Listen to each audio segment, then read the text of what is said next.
You are now listening to Oversaturated, the podcast, hosted by Johnnie and Ralph. Now let's get it.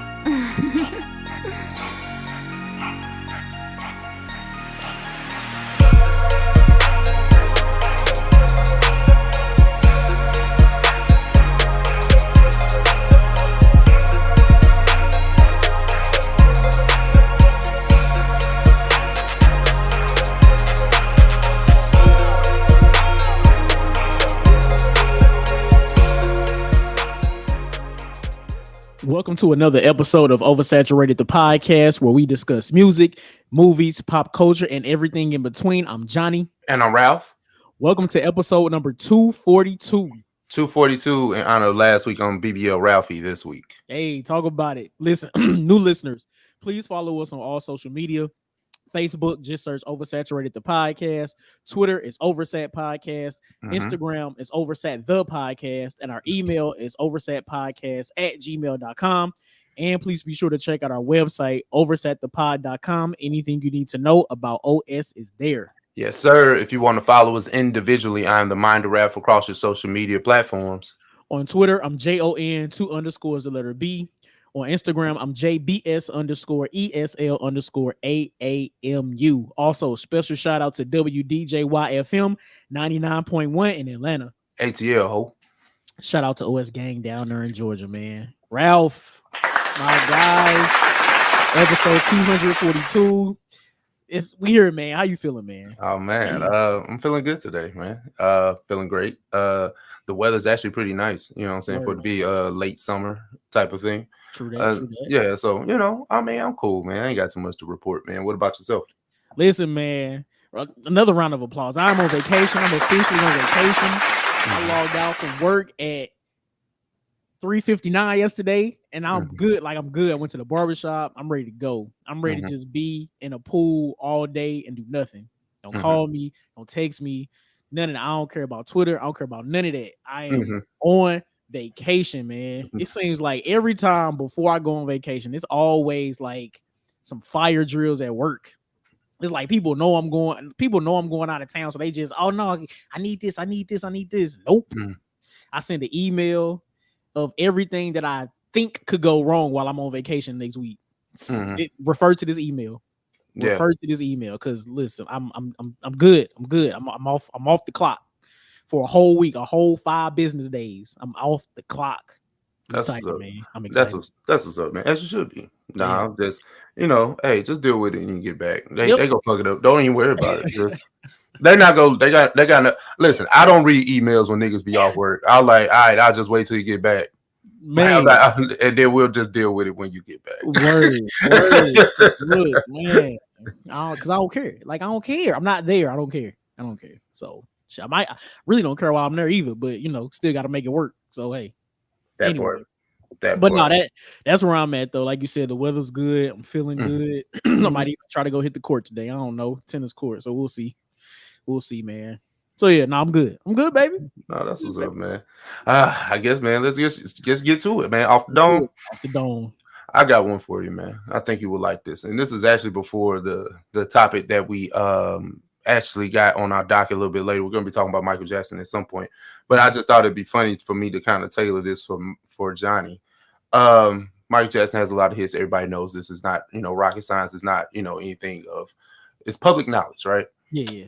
But you got to be honest, man. Which one of those joints do you be skipping when it come up?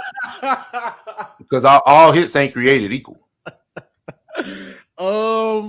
So we talking about mainstream or just Michael Jackson songs, period? Nah, the hit. I said hits. Don't be trying to find no B-side. I said a hit. The hits the hits that everybody know. Don't be pulling them out their ass either.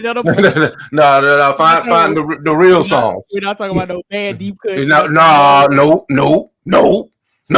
I don't want to hear you skipping Liberian Girl. That's cool if you do, but nah. But I'm just saying, don't use that.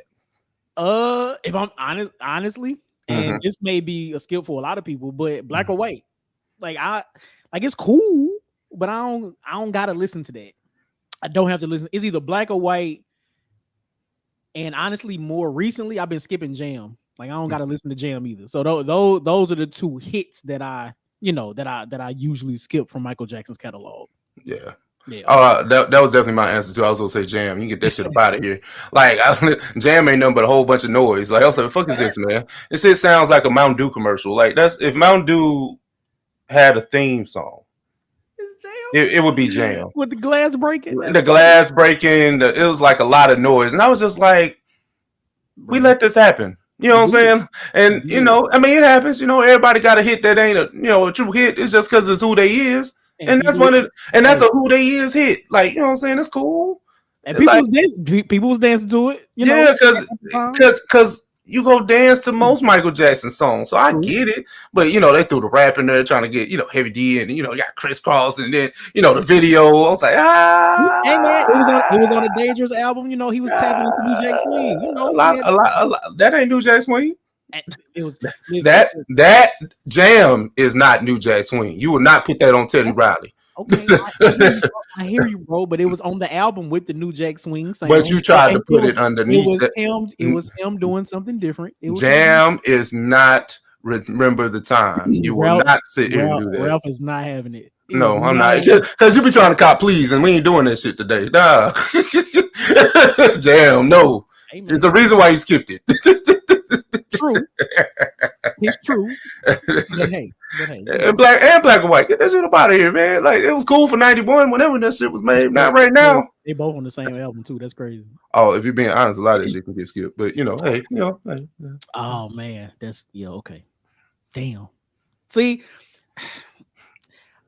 I like it when you can hold me accountable. I appreciate it. I do. Because sometimes I need it. But hey. We got it. Everybody would do. That's all everybody. My God, man. All right. So from my Off the Dome, right? We are in a age where there are a lot of different interview platforms. Everybody wants to try to get the biggest, best interview that they can, the most exclusive interview that they can. And I think a lot of platforms, they do a pretty good job at interviewing when it comes to that type of thing, right? Mm-hmm. So my question to you is, what entertainer today who is a little bit more elusive to the media would you want to see an interview from? And I mean, this person is actually going to give up all the stories, like everything that you want to hear from this entertainer. What entertainer would you want to hear from? And then bonus question, which platform would you want them to sit on to do their interview? Okay. So basically, which, entertainer do I want to hear an interview from? It's not who's doing the interview, like doing the interviewing, if I should say. The interviewee. So it's the person getting the entertainer getting interviewed. Yeah. Okay. Go first, because I'm thinking. Okay. So mine is Jay-Z. Mm-hmm. Now, I think Jay-Z has the opportunity. So again, in my question, I said this person is really gonna, give up information, right? This is not just a PC type of conversation, right? Mm-hmm. So I personally want to hear from Jay-Z. We're hearing a lot from our elder statesmen in hip hop currently, just about different popular songs, their creations, things going on in their background. Like we just saw a clip where Juvenile was instrumental in getting 50 Cent his deal with Eminem, like stuff like that, right? And I think Jay-Z has the opportunity to present those types of stories, like even to hear what he truly thinks about Dame Dash and having to sell his portion of Rockefeller right now. I think that would be an amazing conversation. His dealings with the NFL, like the stories behind how he got Snoop and all them to perform at the Super Bowl halftime show, how he got Rihanna, all that kind of stuff. So, how he got Michael Jackson to come out at Summer Jam that year. Like, I would love to hear those types of stories and conversations. And man, even with him being a father, I don't know if he talks about that a whole lot, maybe in some of the music, but like just to hear him, him and Blue Ivy's conversations, what they be doing, just kicking in the backyard. So I'm like I would love to hear those types of stories and conversations from Jay-Z. Okay. No, that's dope. I guess I'll just go with who kind of popped in my brain as an actor. I say Samuel L. Jackson. I don't think he really sits down and does interviews too often, kind of like how Jay-Z is. Yeah. Very selective. I mean, as you know, the A-list affords you that you don't have to sit down. You know what I'm saying? Maybe if you got a movie promoting and then it's Samuel L. Jackson, you really ain't got to do the media run shit. You know what I'm saying? It's kind of like it is what it is. And then especially at this point in his career, because like he's top billing and he's gonna be like on movie posters and shit, but I ain't got to sit here and go on media runs like necessarily, because it's kind of like Samuel is not looked at as the leading man anymore. This isn't like the late 90s and 2000s when it was kind of like his day as the person that kind of pushed the movie forward. It's kind of like a nice supporting A side type of character. But I just want to I want to hear his story, and I've heard it before, but it's kind of like so many things have changed. Like what's marriage like in the industry, because his wife is an actress as well. I know he produces. I know he does a lot of things that maybe a lot of people don't see. And Samuel Jackson is one of our truest treasures, and for him to be 70 something, and he got in the game late too. Like he started acting when he was like late 30s. You know what I'm saying? Okay. So he was out in the streets doing his thing, and now look at him, one of the biggest names in Hollywood, one of the most accomplished, at least financial, box office. So no, I'll say Samuel Jackson for sure. That's dope. Now, what platform would you want to see Samuel L. Jackson on? I need to see him in his purest form. So I'm not gonna hold you. If Nori could get his shit together, I want to and Sam ain't got a drink, but I just want him to be very, very comfortable. You know what I'm saying? And that's the space where it feels like you can just be yourself. You know what I'm saying? Like I ain't got to be. He can be whoever he wants to be there. You know what I'm saying? Got you. I'm not mad at that. I think Jay-Z has the opportunity to do really well on Shannon Sharp's podcast. So honestly, the whole aesthetic of Club Shay Shay, I think fits Jay-Z, right? Yeah. And I just think Shannon Sharp and his team would get the right type of questions in front of Jay-Z, to get some of those stories out. I think I think Shannon Sharp has become a better interviewer as the year has gone by, right? Absolutely. Starting from Cat Williams on to now. I think his interviews have been great. So I think Jay-Z would do really. I think he had the opportunity to do really well on Club Shay Shay. So I think that would be dope. That's actually the polar opposite, right? Because you get Jay-Z in a more controlled environment with Shannon, and then you put Samuel Jackson in the chaos that drink champs could be. You know what I'm saying? Speaking of all that noise at drink champs, man. So yeah, now that's dope. That's dope. Yeah, dope. But now people, that was off the dome. Out of all of Michael Jackson's hits, which one you hitting? Skip on. Skip. And then what entertainer that doesn't usually do interviews would you want to hear an interview from today? Let us know. OS gang, what's happening, family and kinfolk? We got a few topics here on the OS news docket this week.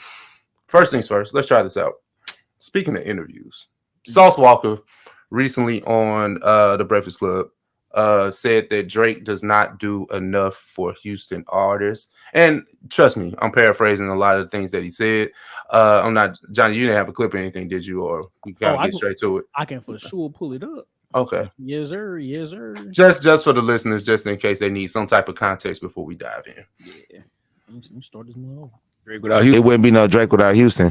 Okay, so at the time, why did Drake not? It's still to this day. Why did Drake not have no bunch of records with Houston artists? You didn't doing that with Atlanta.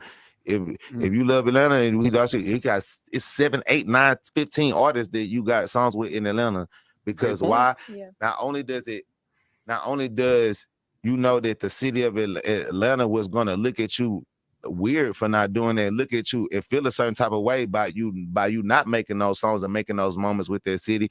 But you knew that it was also beneficial for you as an artist to make music with these songs, because the leveling of stardom and momentum, it feeds each other, versus you feel that I'm just the A-side artist that's lifting up this musician. But as far as the city of Houston, you're looking at it for the market share. All of these country ass people in Houston, they got all of this land, all these clubs, all these women, all these people in these big ass arenas and events that's going on, but they don't have a large community and representatives of people that are knowledgeable about the music industry, that have resources that can say, hey, y'all been around this artist and you helped them. You was in the studio when they was making that song. You told them to add this and this on the hook. You get a couple writer points for that. Or you was up in there when you made the beat. You supposed to get, okay, y'all was in the, you brought him to Houston and you took him to this club. You took him to this hood and you introduced him to Charlemagne. It's a feature in the song come behind that. In every other. All right, it's like 30 seconds left, but I think we kind of got the point there. So, Johnny, what do you have to take away from what Sauce Walka was saying? I feel like that was a thing at one point in Drake's career, like Houston swag or whatever like that. But he really doesn't have that many songs with Houston artists. Shoot, the only one that come off the top of my head, didn't he have something with like Bun B or something? But that was like off the first joint. Travis Scott. I don't know. I'm not sure why he doesn't have as much music with Houston artists than he does with Atlanta artists. I guess many of the Atlanta artists have, I guess, the more of a stardom to them versus Houston artists. I don't know. Am I reaching there? Stars are stars. I don't know. Yeah. I think the thing with Atlanta, they have more infrastructure, and then the labels are actually in Atlanta. That helps a lot with, you having like record companies and record executives down in Atlanta fishing for new talent, right? So everybody's kind of connected. And Atlanta by proxy is smaller than Houston. Oh yeah, for sure. Okay. So, if the infrastructure is there, not to say Houston doesn't have that, but hey, if a dude from the north side, they may not like the south side rappers. Like it can be like that, I can imagine. But just like with Drake, when Drake came out, he definitely said, Houston, Atlanta, Vegas, that's on So Far Gone. He had Chopped and Screw records on So Far Gone. So, or Chopped and Screw elements, I would say. So, Houston has always been a part of Houston, of his Rolodex of cities that he loves to freak with, what I'm saying? Or, take, assimilate to, what I'm saying? But even as most recently, he was down in Houston kicking it at camp. And then there's like a picture of, he got a license or something. I think he moved to Houston, if I'm not mistaken. Yeah, as of recently. So, but I hate it's the idea that Sauce Walka can't speak on it though. You know what I'm saying? I hate it's always like they killed a messenger. You know what I'm saying? Yeah. Like Sauce Walka is a Houston rapper, like he can speak to it. And I did watch the whole interview just out of context, just to see how the interview was going, how we got to that point, and what happened after that. It wasn't, I wouldn't say necessarily unsolicited, but he can't speak on it because he is already self-made. I don't like at this point, like a Drake feature wouldn't do nothing for Sauce Walka if he didn't get it 5 years ago. True. You know what I'm saying? Like it'll just be another Drake feature at this point. You know what I'm saying? Yeah. And I think like Sauce Walka is just being like a true, genuine Texas artist. And sometimes a Texas sound doesn't translate as much as Atlanta. So that's something you have to consider as to why Drake maybe has not done that. And also, while Sauce Walka is very, he can say that. You run to Jay Prince and Mob Ties and all them other niggas, Houston niggas, to help you. So why hasn't he done anything with any Houston artists? Or I don't know. It's weird. It's no different than what Drake has done his entire career, right? Like he'll, like we called him before, the Shang Tsung of hip hop. Like he'll go to a different region, get a different sound, be in the mix in certain cities, and then when it doesn't serve him anymore, he'll move on. Like, and I guess for whatever reason, like you said, the infrastructure of Atlanta and Atlanta artists and labels, it just caught fire. And I think when like around the time with Migos and Versace and all that, like that really caught. And I think he just decided, hey, these Atlanta artists work, so I'm just gonna keep doing this. And again, like we've been saying, Atlanta has been running hip hop for a very long time. And why would he move on from the region that's been running the hip hop industry, right? So I guess to Drake's point, I guess it would make sense.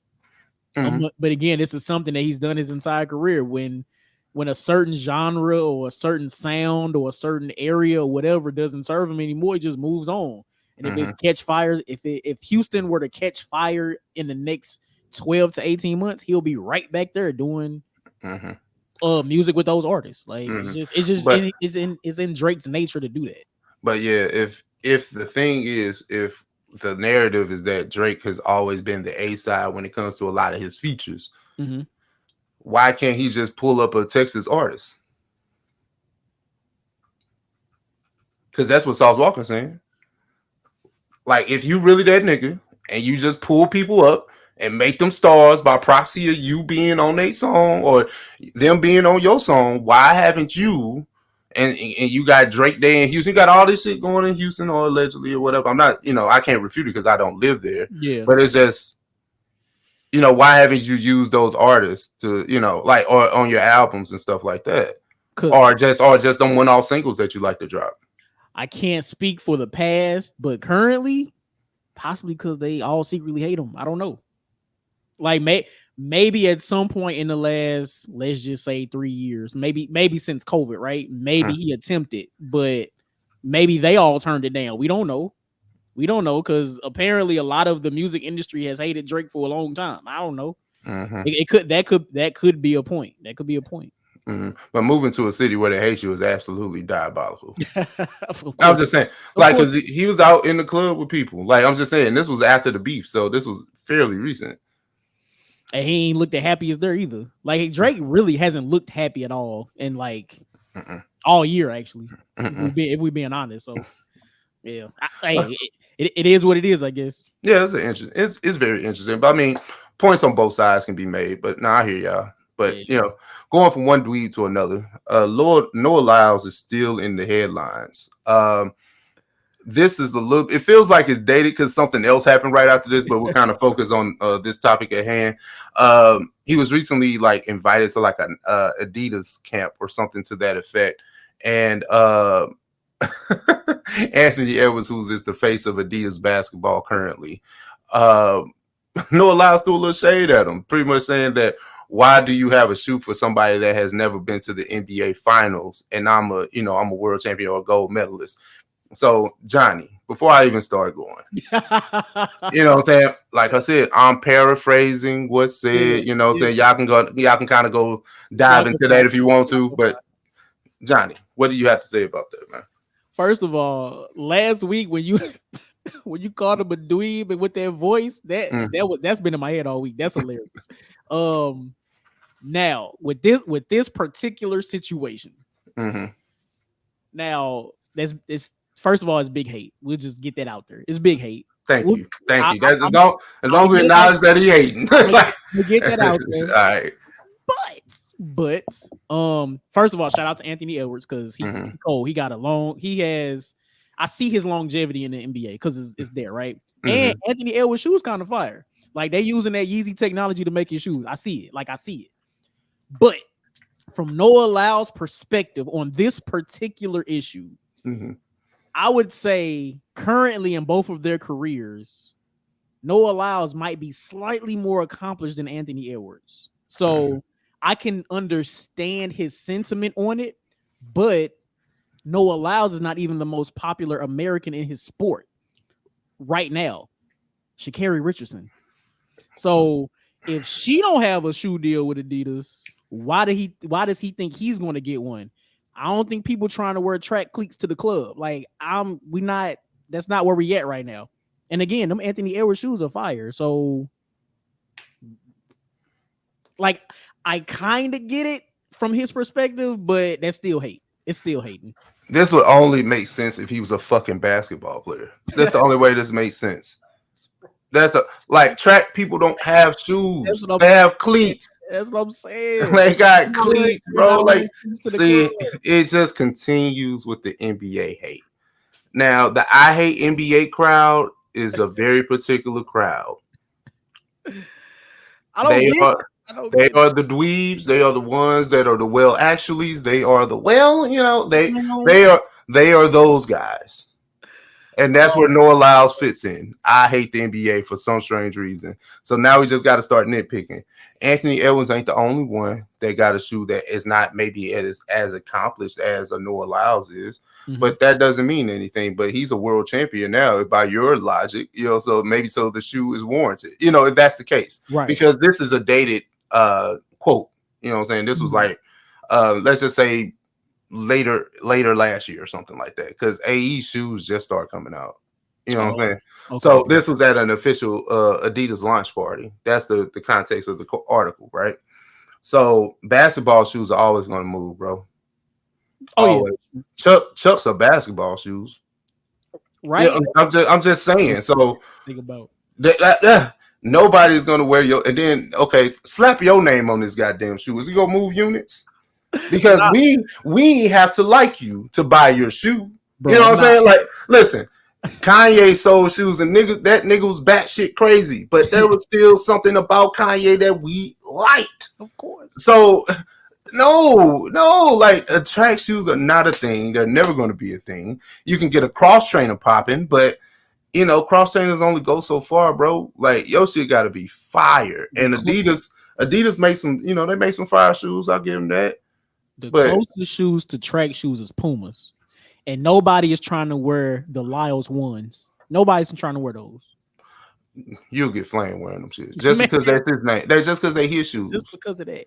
And how can you be like, how can you turn us against you, man? When you are like track athletes are the ones that compete definitely for us on the international level all the time, right? Right? So when it comes to this Olympic game or the world championships and shit like that, of course we want to cheer for you because you're from our country, you're our countrymen, and then you're black. You know what I'm saying?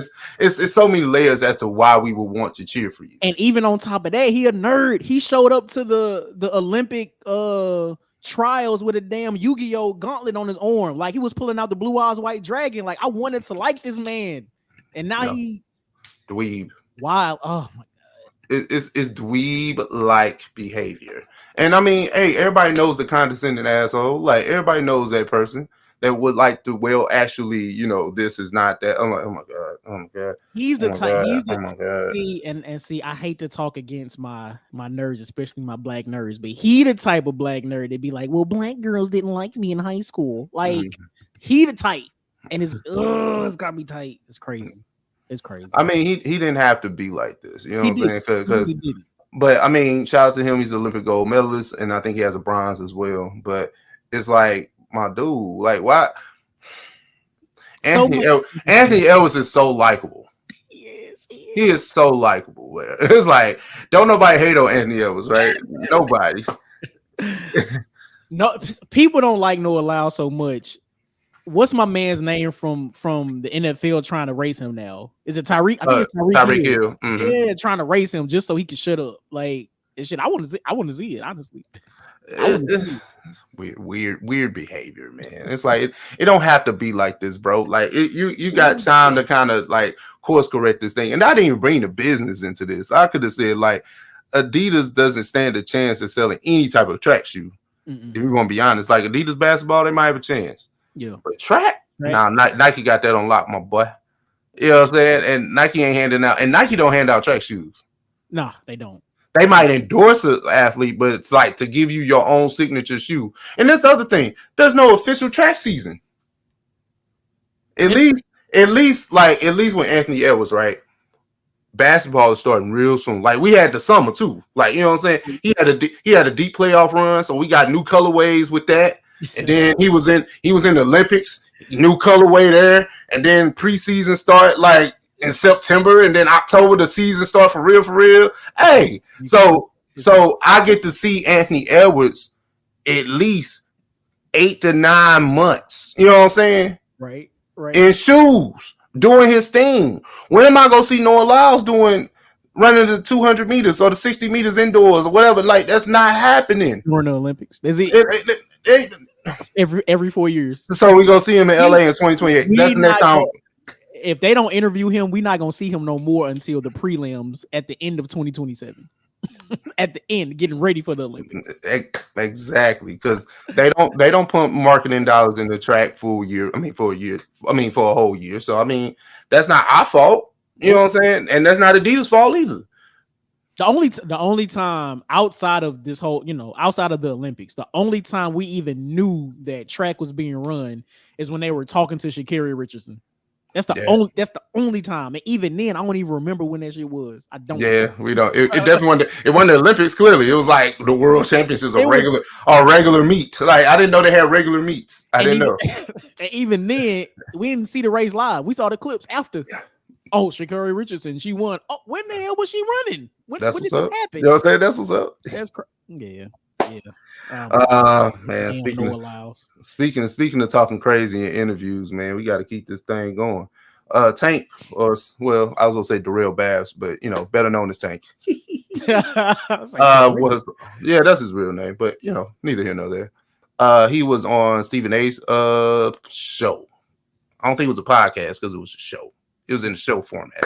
However, he just flat out said, and I don't know, and this thing seems so unsolicited, but it just said that Chris Brown is a better artist than Michael Jackson. Johnny, what you got to say?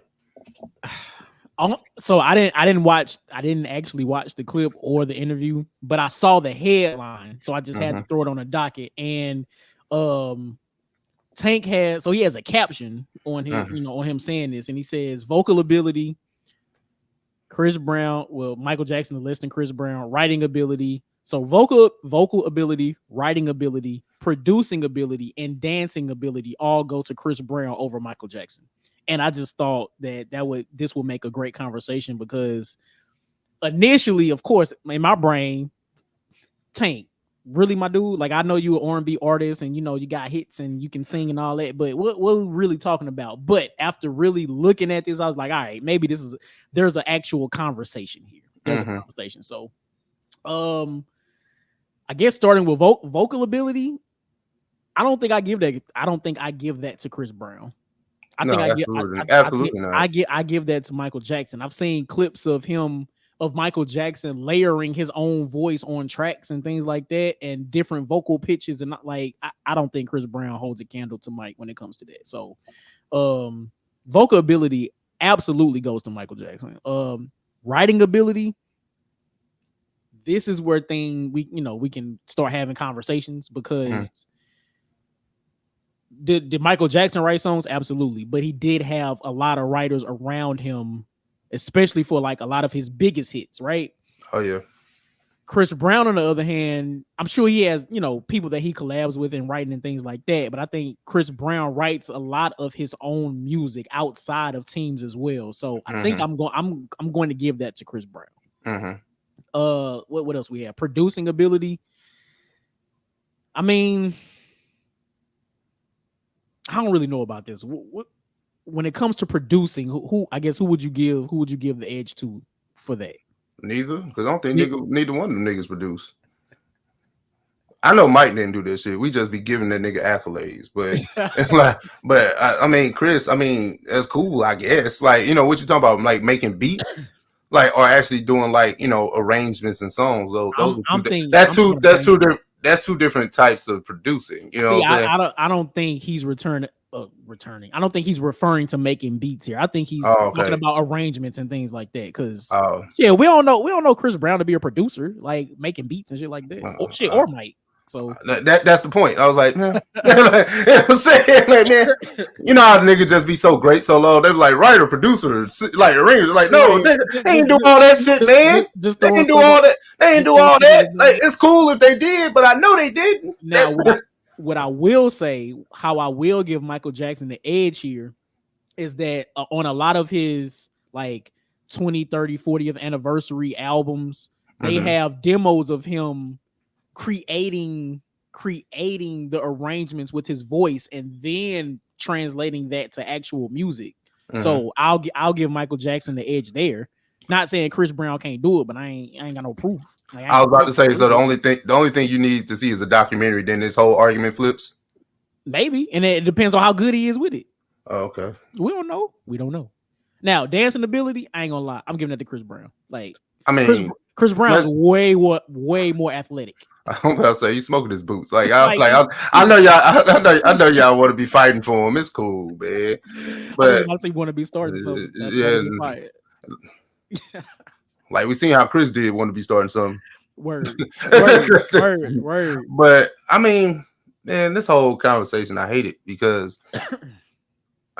Tank, why did you do this, bro? Like Tank works directly with Chris Brown, so he sees a lot of this stuff firsthand. So that's where a lot of that comes from. Yeah. So that's why he can probably sit there and say that he's a top tier artist. Now I don't know if Tank was fortunate enough to work with Mike. I don't know that. Mm-hmm. I don't think so. But then again, you never know. He might have been a little right on Darkchild team when they was making Invincible. You never know. You never know. But I think if he did, Tank would be the first nigga to tell you that he did that. You know what I'm saying? So, you're right. But the conversation is so mute because no one like.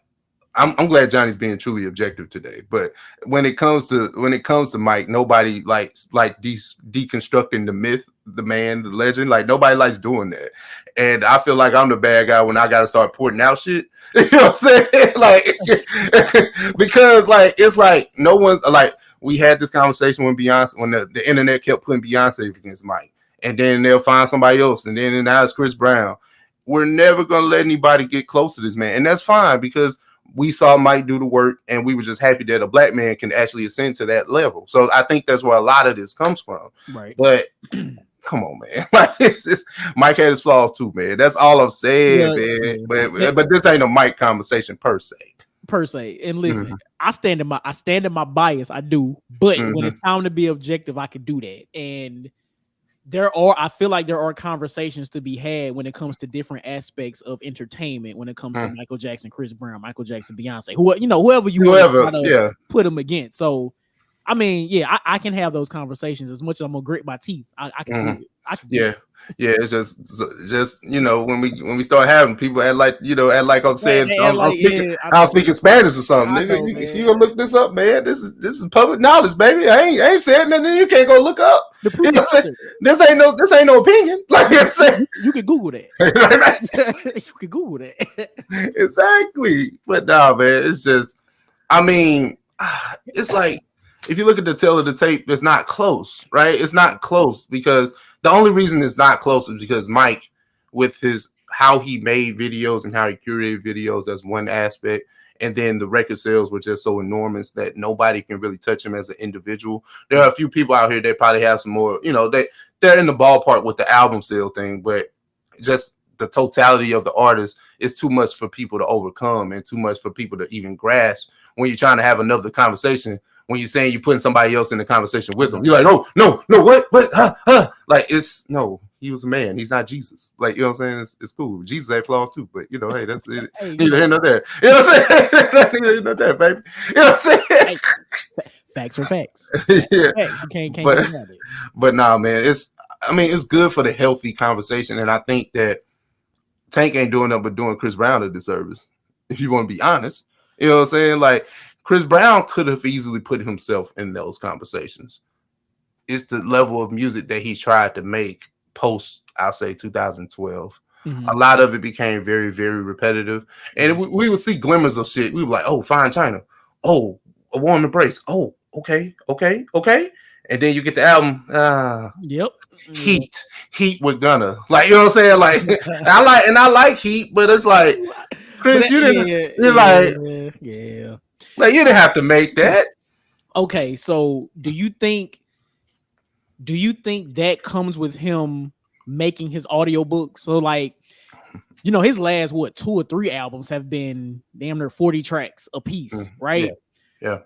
So do you think with him making the vastly different types of music is because he's making these longer albums? Like if he focused on, let's just say 12 tracks, do you think we could get more of the Warm Embrace, like those types of songs? Absolutely. But the record, and this is the thing, when you're having a conversation about somebody that's a cross-generational type of artist, like it's hard to compare Mike because Mike wasn't in the streaming era.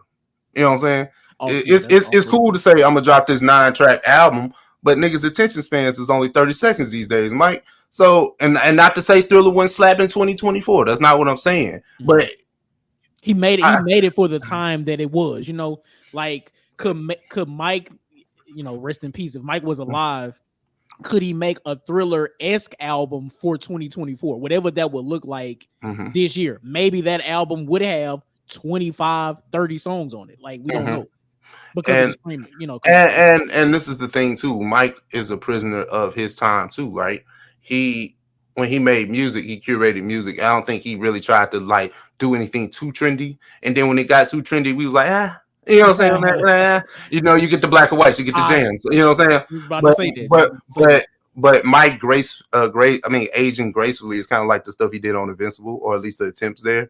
Yeah. But then again, it's kind of like, did your fan base want to hear that from you, or did they want to hear that from somebody else because you were sounding too much like everybody else? If that's, and not saying Butterflies is not a great song, but anybody sing Butterflies? Like, you know what I'm saying? Right. You know what I'm saying? But I can imagine nobody else singing Man in the Mirror, though. That's the point I'm bringing up. You know what I'm saying? So when it comes to Chris Brown, he's the same thing. Like, you just making songs that's like everybody else, even though you clearly have niggas out here that's your sons. Like, even though Michael Jackson is clearly your archetype of most people in today's space, and then you would say he's a grandchild damn near of Michael Jackson. You know what I'm saying? Absolutely. So if that's the case, he's just doing what Mike did his own way. You know what I'm saying? Because you can look at some Mike stuff, it's like, oh, this is kind of the same. Like, you know what I'm saying? This is like, okay, I'm gonna use this one example and correct me if I'm wrong. Yeah. Just see if you see where I'm going with it, right? The way you no. Smooth Criminal and You Rock My World. Those videos are pretty much the same, right? Essentially, yeah. Essentially they are. Yeah. And we associate his videos so much with the music, you can damn near say the song is the same. I'm not saying that, but that's how great of artist Mike is. We like, oh, the video. Well, okay, the song has to stand on its own too. Like, you know what I'm saying? It does. But I mean, I don't know. They both do. But okay. All right. So I guess this may be the last point. But to your point of songs made specifically for the artist. Yes. It was more of that back when Mike was making Thriller and all those albums. We don't have that now, but maybe that's because of the streaming era. Like, demos and reference tracks get floated around all the time, and somebody will say, "Oh no, I like that. Let me get there from you." Yeah. I.e., mob ties, right? Yeah. So that's more of what we get now. So maybe if Chris Brown were able to sit down and lock in with a certain producer or a certain team and get songs written specifically for him, maybe maybe we would be able to have a deeper conversation on him, on these types of comparisons. I agree too. And I know that Mike had a lot of unreleased music as well. That's why when those greater artists died, people fight over their estate so much. You know what I'm saying? Because it's not just the hits, it's the unreleased shit. You know what I'm saying? Like, because then Mike had like 2 posthumous releases. You know what I'm saying? Oh yeah. Like a few of those, right? Like maybe just one. I know Escape for sure. That was a lot of unreleased music that I think Timbaland produced, right? Damn, that might have been another one. I think it was another one. I think it was Michael. If I'm not mistaken. Yeah. Because he had a song with Akon that I actually kind of like. I'm not gonna hold you. I like that joint. But and that's the thing, right? So if Mike is sitting on all this unreleased music, he probably got like duds and stuff that can kind of be the same type of thing, but we didn't get that. We didn't get it. But we getting that from Chris though. That's the thing. Like, because I don't want to hear unreleased Chris Brown music because there's no way you can excite me about unreleased Chris Brown music. I'm like, nigga, no, there's no way there's more. There's more. Like, I don't want to hear Johnny. I do not want to hear unreleased music from the Heartbreak on the Full Moon sessions. If it's a 70-song album, I am straight. I was just about to say, if we got 40 track albums for Chris Brown and he still got unreleased joints, nah. That is crazy. Now you can sell me on more Thriller songs, more bad songs. Like, there's more songs from that era. Yeah, sign me up. Yes, I would want to hear that. Hey yo. Oh my God. 20 unreleased Indigo tracks is crazy. That's insane. Nasty. All right. We're good here. We can take them. All right, let's try this outside. Blur topic, blur segment. We're gonna start here first with trailer release. Sony came out swinging. I guess you would want to say Kraven the Hunter trailer is out. Johnny, what you gotta say, bro? I think this is the second trailer, the second Kraven trailer that we've seen. First one may have been like a month or two ago, but this second trailer, so the first trailer I thought was cool, right? It was the introduction to the character, but this second trailer is more gory. We got more of a story. We got a reveal at the actual villain of the movie, which we were we were confused on who the damn villain would be. So the villain is the Rhino, who was a Spider-Man villain. But anyway, I lowest the keys might be sold on this movie. It doesn't, like, they have in the beginning with the credits they have in association with Marvel, but this doesn't feel like a comic book movie. This feels like an original story that somebody just kind of pulled out their ass and wrote. And I think that's kind of what's giving me the excitement to go and see this, because just from the action sequences, the story, like, hell, even the costumes, for real, like, this movie actually looks really good, and I'm actually surprised by this. Okay. No, I actually agree with you on the point that you made with it doesn't feel like a traditional comic book film. It feels like an action adventure flick. Absolutely. The only way it felt like a comic book flick was I seen this big ass nigga with a rhino head, you know what I'm saying? I was like, oh, now I got real. Like, oh, okay. That's where it got comic book. Pulled you back to reality. I was like, oh, I know. No, you forgot what you was here for, huh? Right. All right, cool. But no, the trailer did look good. We always talk about these things. Hell, I was excited for Madam Web when that trailer dropped, and look how that went. I ain't even seen it. I ain't seen it yet. Like, they killed it so bad. I was like, I'll watch it eventually. Like, it's on Netflix now. Like, maybe I'll hit play. You know what I'm saying? But they've been killing that movie all year. Didn't that come out this year? They came out this year. It came out top of the year. It's on Netflix right now. That's stupid. Right, I still ain't clear. But I mean, going back to Kraven, like, you know what I'm saying? I was like, hey, this is Spider-Man villain? Like, hey, y'all probably gave him too much sauce. Like, I don't know. Like, it gave him too much. Yeah. He ain't gonna be in the multiverse. I know they don't want Tom Holland to fight him. They gotta get Andrew Garfield. Get a grown man to fight him. Get a grown man to fight. No, you need Toby too. I'm about to say you're gonna need all three of them, because just one ain't gonna cut it. Yeah, one ain't gonna cut it. It ain't though. But let me ask you this though, because it's kind of in the same ballpark. So, Kraven does come out this year still, right? December. Yep. December. Does this jump over Venom for you? Ooh, good. So, because it's the same universe. Same universe. Venom was a surprise. Like, Venom 1 was a surprise. What you mean Venom 3, right? Because Venom honestly, because like Venom, the first Venom was a surprise hit for me. Like, I was not expecting the first Venom to be that good. Venom 2 was cool. Like, it wasn't terrible, but it wasn't great. It was just like, all right. So I'm not that excited. Like, I'm invested in the franchise because I've seen the first two, but I'm not like super excited to see it. Yeah. This second trailer for Kraven has kind of got me a little hype about it. I'm not gonna lie to you. So it's definitely leaped over Venom 3 for me. Yeah, I was never really on board fully with the Venom stuff. Like, I mean, it's cool. It's kind of like, you know how we talked about Deadpool and how we like even like just like kind of taking Deadpool and Wolverine off the table just a smidget, right? Yeah. Like your thought about the first two films, it was like, you know, like I watch them, they're enjoyable. Like, you know what I'm saying? But it's like I can live without them too. You know what I'm saying? And that's how I kind of feel about Venom. They're the most successful out of the failed Sony Spider-Man villain verse or whatever whatever they're trying to do. Like, all these villains keep getting films. It's crazy to me, and they got to fight another villain. Like, that's so who's Spider-Man gonna fight? You know what I'm saying? Like, that's Dr. Doom. Clearly, right? That's the only person, right? All right, that's crazy. Actually, okay. Speaking of, and I just read this the other day. So apparently, in Sony and Marvel's contract, if Sony uses a villain in their universe before Marvel and the MCU does, Marvel and the MCU can't use that villain.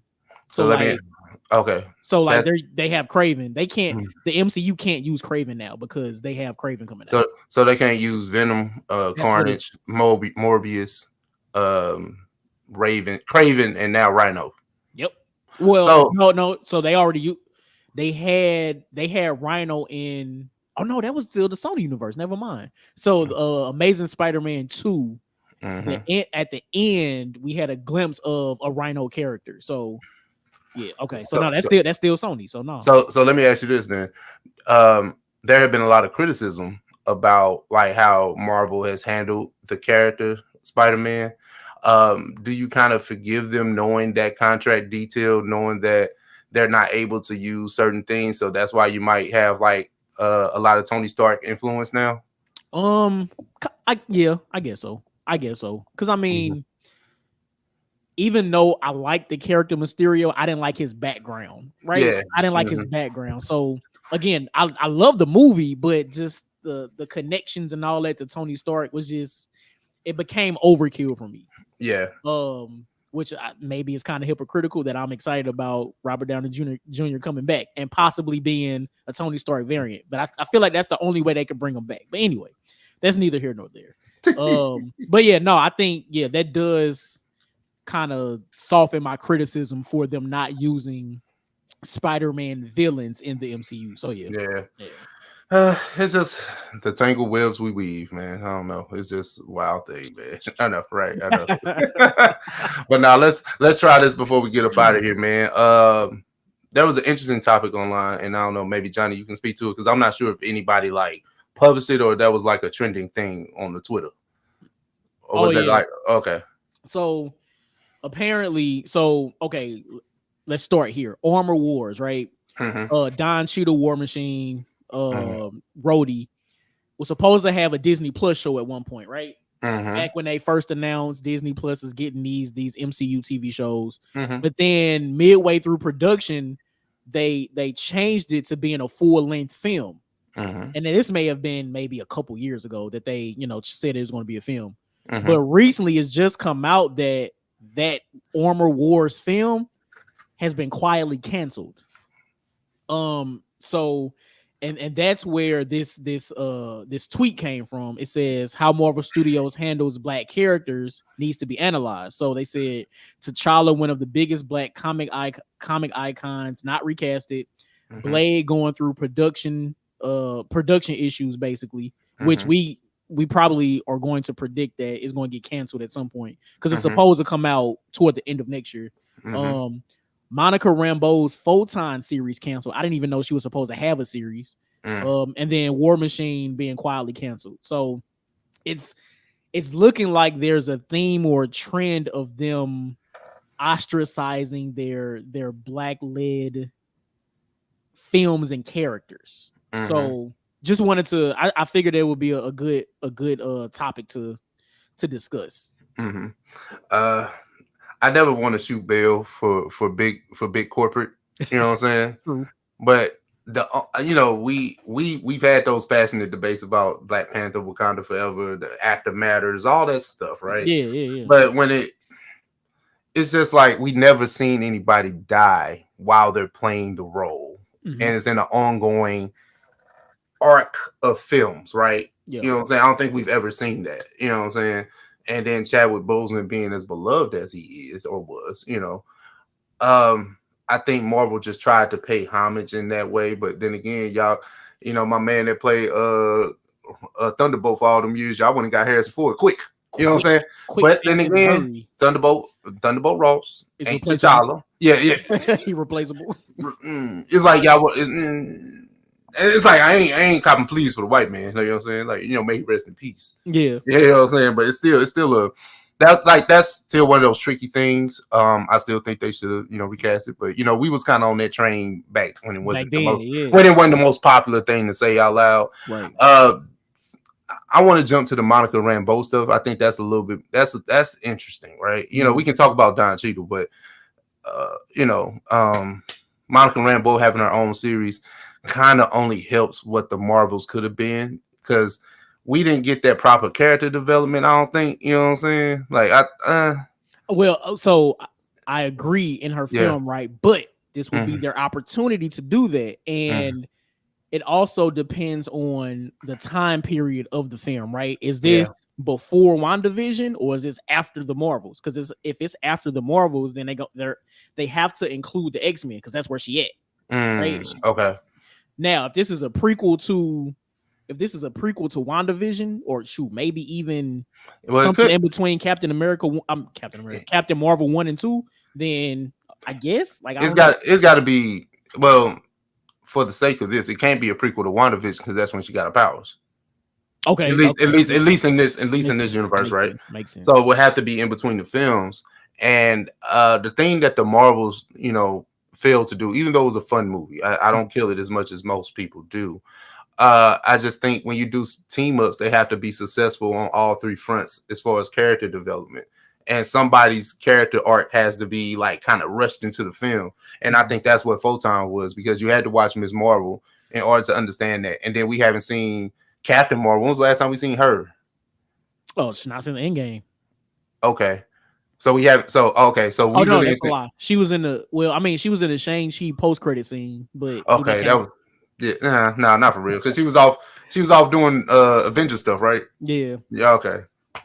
So that, I think, that's the thing with successful team up films, right? Even if it is the Marvels, and this was supposed to be Captain Marvel's second film, and we already made it a team up film, just because the character is so well ill received. Well, yeah, that and the powers of Photon, Ms. Marvel, and Captain Marvel, they all combine, triangulate, whatever you want to say. But I don't know. I think, I guess knock on wood, I hope Riri Williams' show doesn't get canceled. Well, they'll do that. That's pretty much the Channing Tatum approach. He already been on stage. They already showed all the actors. You got Ryan Coogler out there producing. Kevin Feige. Well, hold on. You know what I'm saying? They done did that to Blade too. Well, Blade only. This is the difference between Blade. I can't even use that one because Blade. It was only Mahershala with a hat, and he was on stage with the Eternals, so that don't even count. Ironheart, we actually seen Ironheart. Here's the actress that plays Ironheart and her people. You know what I'm saying? Everybody got this. They can't do that. Right. But is it a conversation to be had about the overall thing about Black characters?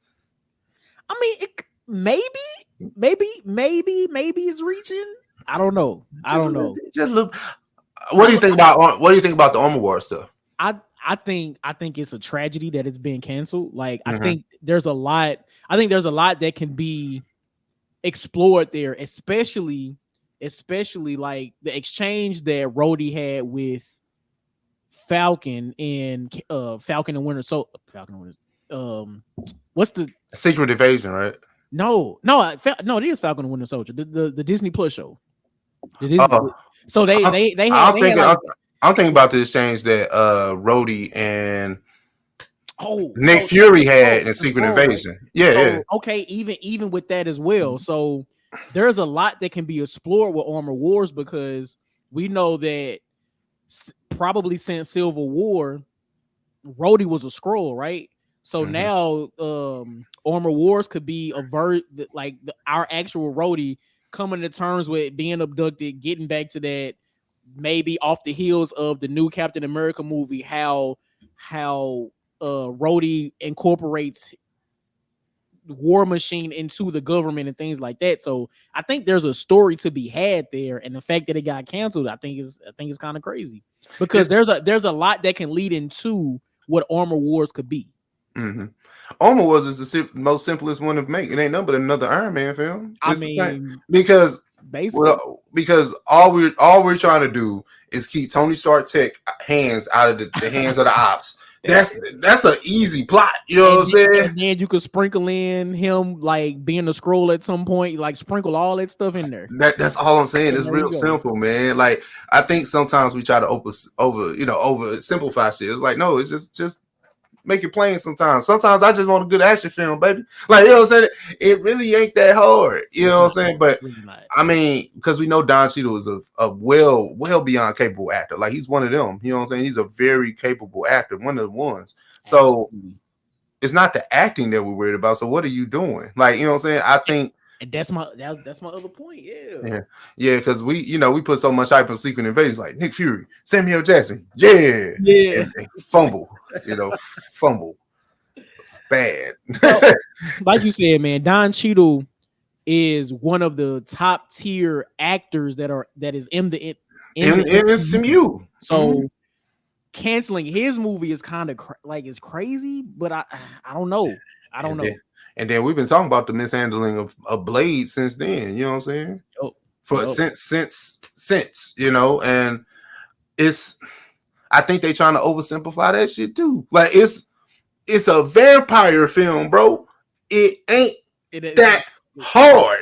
Like if Dracula is gonna be the villain, like all you gotta do, bro.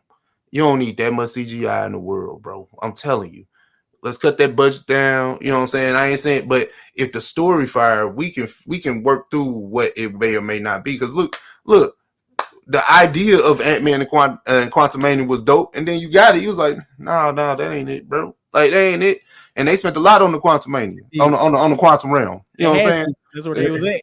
Exactly. So, I mean, if you got something that's grounded, and I think that's what we want, more grounded stories, because ever since Infinity War and Endgame, that shit is otherworldly. We in space, we doing all this stuff, and the multiverse saga was just not hitting where it should have been. Listen, you can bring Shang-Chi back out here, have him kick somebody, through a glass window. We gonna be all right. Blade, you know what I'm saying? The original Blade films didn't leave much to be desired. You know what I'm saying? Right. You know what I'm saying? But they were, solid films, throughout. So I'm like, hey man, like we looking at what Captain America go be. Was like, oh yeah, it's certain stuff that's looking good, man. So all you got to do is kind of bring it back to reality, bro. Just reel it back in, because once we get to Avengers, I know what that's gonna be like. But reel it back in, and then we can build back up. Layer the ground level movies, heroes or whatever, and then build up. Like, I know Fantastic Four will probably be somewhat multiversal. Like, I think it's supposed to take place in the 60s, and then they end up in 616. So I get that, but the new Captain America, like you said, the Thunderbolts, I know that's gonna be like, layer those movies and then build up to now Doomsday, where we get all the interdimensional multiversal stuff. Like, it could be so simple, right? And that's the thing. We on the strict time limit, baby, because Doomsday coming in 26. So what y'all gonna do? That's what I'm saying. Right. It's coming around soon, and we don't even know what the proper team was. The thing that worked about the Avengers, at least knew it was. We knew who it was, but we had two other films with Civil War being Avengers 2.5, kind of ushering into everything Infinity War and Endgame was. That's why the shit is so perfect. And I can see this new Captain America being a version of that. Like, toward the middle to end of the film, I can see it being a version of that. But it's only time will tell. Only time will tell. But yeah, man, clearly, we have reached the end of our docket. Johnny, what you got for the people, bro? First of all, there's no song of the week. So if you're on YouTube, we appreciate you for rocking with us this long. Hit that like button, hit that subscribe button, hit that notification bell. We'll catch y'all next week. If you're on audio, same thing. Just leave a review.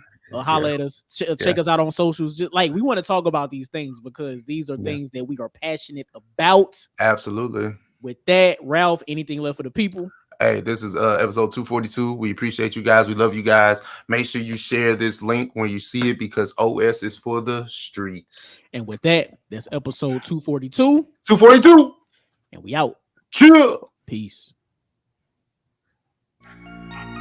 You are now listening to Oversaturated, the podcast hosted by Johnnie and Ralph.